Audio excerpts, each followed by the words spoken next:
સોના અને ચાંદીના ભાવમાં વધારો થતા લોકો હવે ડાયમંડ તરફ વળી રહ્યા છે। જી હા, સોના કરતા ડાયમંડ સસ્તા ભાવે મળતા લોકો તે તરફ વળ્યા। છેલ્લા 6 મહિનાથી ડાયમંડ જ્વેલરીની ખરીદીમાં વધારો નોંધાયો છે। ડાયમંડ જ્વેલરીમાં અનેક વિકલ્પો જોવા મળ્યા। અવનવી ડિઝાઇનોના કારણે લોકો ડાયમંડ પસંદ કરતા દેખાયા।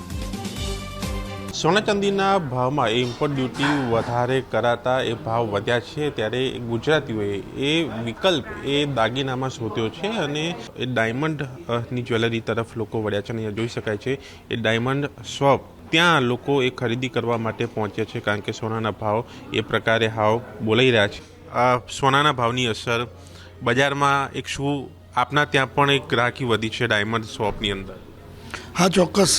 આજનો સોનાનો ભાવ 1,66,500 છે, એટલે ઘણું વધારે કહેવાય। એટલે ખરીદારને તકલીફ પડે, પણ અત્યારે યંગ જનરેશન અને લોકોમાં ડાયમંડનો ક્રેઝ વધ્યો છે, કારણ કે ડાયમંડનો ભાવ અત્યારે એ જ છે, લગભગ છેલ્લા 1.5-2 વર્ષથી સેમ રેટ છે, એટલે લોકો ડાયમંડ તરફ વળ્યા છે।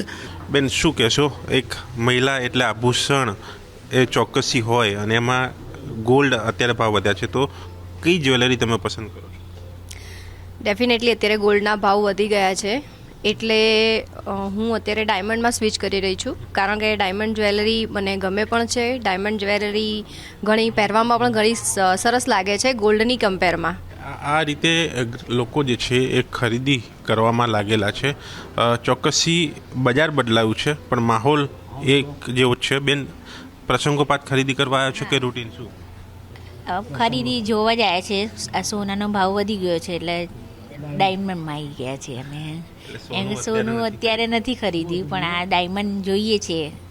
લોકો પણ એક આશ રાખીને બેઠા છે કે સોના ચાંદીમાં ફરી એકવાર ભાવમાં ઘટાડો આવે, પહેલાં જેવું એ બજાર જોવા મળે, પહેલાં જેવી ગ્રાહકી જોવા મળે, કારણ કે પ્રસંગોમાં એ સોનું જ સૌથી વધારે લોકો ખરીદી કરતા હોય છે। ત્યારે આ ભાવ વધારથી એ તમામ બજાર ઉપર અને એ પ્રસંગો ઉપર તેની અસર પડી છે, પરંતુ તેની સામે લોકોએ વિકલ્પ શોધી લીધા છે। કેમેરામેન અમિત સાથે દર્શન રાવલ, ઝી મીડિયા, અમદાવાદ।